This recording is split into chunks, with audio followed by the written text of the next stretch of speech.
Hi out there, friends, fans, and all my beauties. I hope it's happening for you today. Just thought I'd pop on with something a little bit more substantial than the usual short or two that's been entertaining you lately. This is once again metaphorically addressing the elephant in the room regarding a certain television program I did a long time ago. Yeah, I know, nostalgia and indulging it too much, rah, rah, rah. But I think this is about responding to kind of things people have asked me about the program and about various things from it.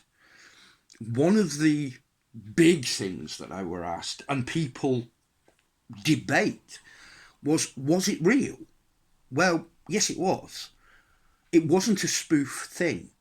Lots of people think I was some kind of actor or was employed to do this teenage diary, and I was a child actor. No. That was my life. That was actually my life. That was unscripted, completely natural, not contrived. I just filmed it. Okay? So that one to bed, pass on to you. All your friends who love the program and enjoy this. It was real, which either makes me a complete nutter, a young Alan Partridge, as I was quoted at the time, and everything else, or I was just honest. I put everything in there, and that's fine, you know. People laughed at me. I had people jealous of me. I had people fight with me because of it. And yeah, I didn't go down. No. The other thing, incidentally, excuse me, the other thing is that for that time, early 1990s, when the video diaries were done by the BBC Community Programmes Unit, why my diary stuck, and another thing that I've been acknowledged or fated as done, was that I was one of the original godfathers of UK reality television. Well, I wasn't. No. If you look back, there's plenty of stuff that goes back to the 70s and the 60s. There was 7 Up, there was The Family, and various other little bits and pieces where normal people had their lives exposed to a camera, right? Okay.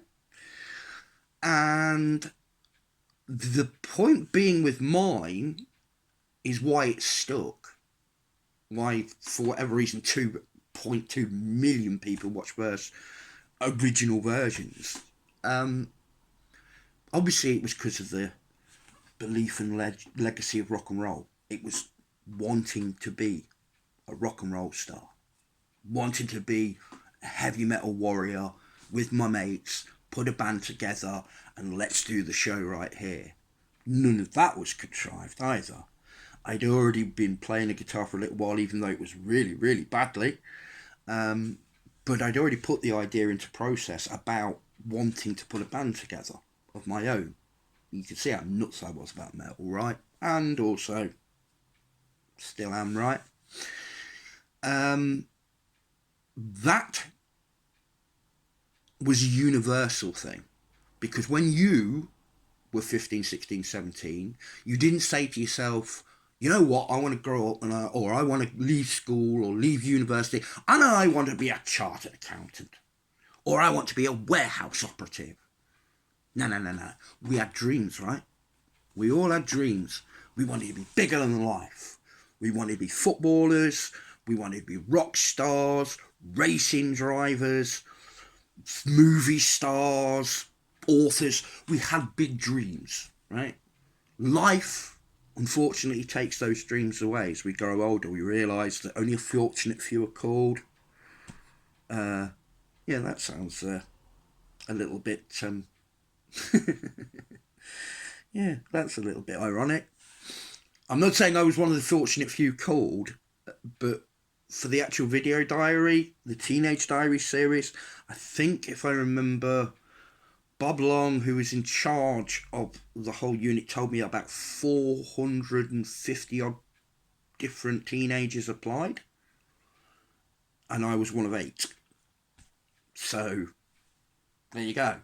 I got to live that dream or nightmare on screen with no technical savvy or any savvy in regards to, oh, I'll act this way, I'll act that way. No. Me, my friends, my family, what was featured on the programme was completely and utterly in the moment at the time. So, yeah, I'm just kind of running through these things that people want to know about the old diary and everything else. And was it real? Was it this? Was it that? Was it the other? Am I proud of it still? Yes, I am. Because it's how many of us get to do that? Back in the day on BBC television, BBC Two, how many of us as a teenager would get their own television programme? Right? I'm proud of it. Have I watched it lately? No. I haven't watched it in a long time. Would I do another one if they asked? I don't know. This is my way of doing it. I think if enough people were genuinely interested, then, yeah, of course I'd give it a try. I'd never say never. The interesting thing is over the years how it's been used. If you're a fan maybe of In Bed with Chris Needham and what I did, you may know a few things about what came afterwards. You've probably seen the follow-up that a guy called Elliot J. Huntley's done, which is also on YouTube. There are also various different things handed to me. I was on a Russell Brand programme. He used it. He did a series called Ponderland. They wanted to use me on Room 101, but I refused on that back in the day. Didn't really want it. The Room 101 featured, believe it, the late Sir Michael Parkinson. And one of his bugbears to put in his Room 101 was teenagers and being a teenager. And they asked if they could use excerpts from my diary to be on there. And I ultimately said no.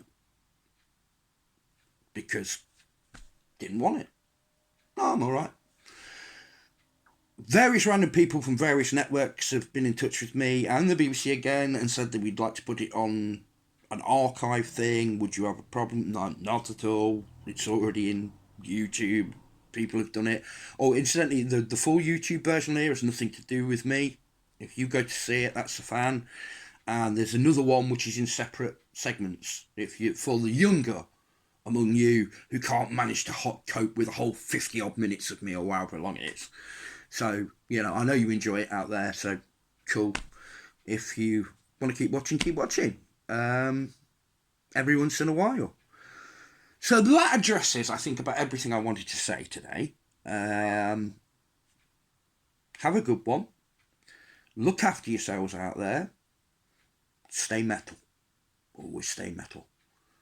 And maybe I'll be back soon if enough people want me to chat again and just ramble on like I do occasionally. Take care of yourselves, and also, as always, thank you for still showing an interest in me, whether you're young or old, or new to this, or new to me, or new to my fame, or whatever I did. I want to thank you all out there for just acknowledging and being so cool. And with everything that's happened the past year or so as well. Hopefully I'll try and get some genuine music again soon. So we'll put some more up. And I've got lots and lots of ideas for new songs and stuff. Unfortunately, that machine is still busted. But never mind. If I can't do it with the music, I'm just here to talk and say hi to everyone. Look after yourselves. Stay metal, as I say. And hopefully I'll talk to you again soon. Don't forget to subscribe and hit the likes button. Have a good one for now.